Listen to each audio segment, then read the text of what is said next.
Today is the first day of tournaments, and tennis players from all around the world have come to Memphis for their chance at being the region's Morgan Keegan champion. Some of these drinks give you energy, while others are equipped with things that relax you and, just like the can says, slow your roll.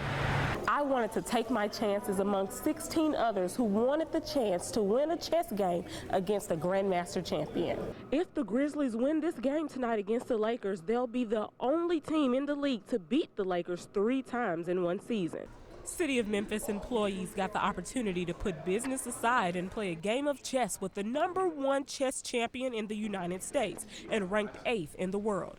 Hikaru Nakamura is in the city for a tournament at the University of Memphis on Sunday and decided to play a single-hour match with people who wanted to try their luck at beating him, all at the same time. I've come down to Memphis quite often over the past 5 to 10 years because through chess you meet a lot of people around the country and around the world, in fact. So through that I've made some great friends out here. I wanted to take my chances among 16 others who wanted the chance to win a chess game against a Grandmaster champion. Yes, you heard it right. I decided to try my luck as a former competitive player, and I was the first one down. Checkmate. He checkmated me.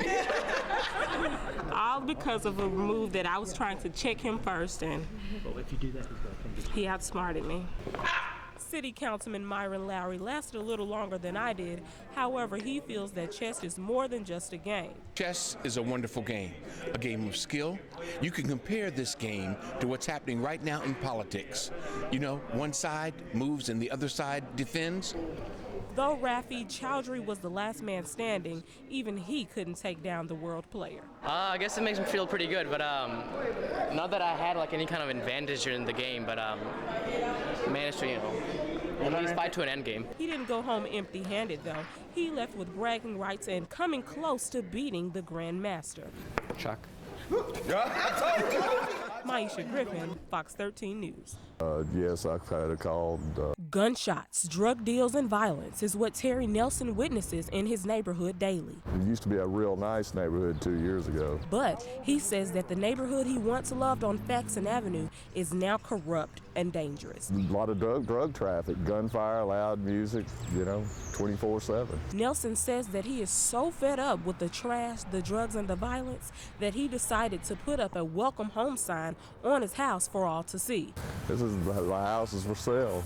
If you'd like to, the sound of loud music and gunfire, drunk drivers, dope, sales 24/7 on your street, welcome home. Nelson says that he's notified police several times about the crime in his neighborhood, but nothing is being done about it except retaliation against him. Nelson has spent several hundreds of dollars repairing his home from where neighbors retaliated against him for reporting crime. They try to break in right here and right here. We can see where they cut the screens. Nelson hopes that police become more involved in the neighborhood before retaliation turns deadly. Maisha Griffin, Fox 13 News. It was day 2 of testimony today, and co-defendant Dayshawn Tate took the stand to give his account for what happened the night Taylor Bradford was shot and killed. It was an emotional day of testimony where co-defendant Dayshawn Tate took the witness stand.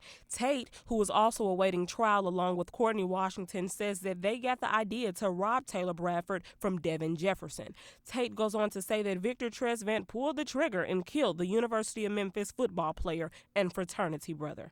Jefferson contacted me, and he let me know, he asked me that I want to make some money. Tate admits that he was there the night the robbery went wrong and that it was him that flagged down Bradford so that they could rob him. Victor said, that's the car there. And I flagged the car down. I said, do you play football for Memphis? He said, yeah. And then he looked at me kind of funny. Man.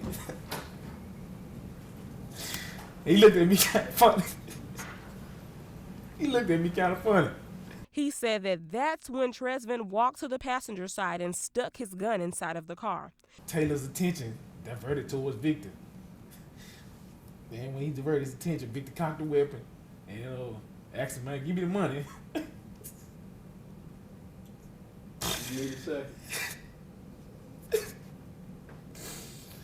He asked me to give me the money. And Taylor kind of panicked. And he hit the gas and he reached for the gun. The gun went off.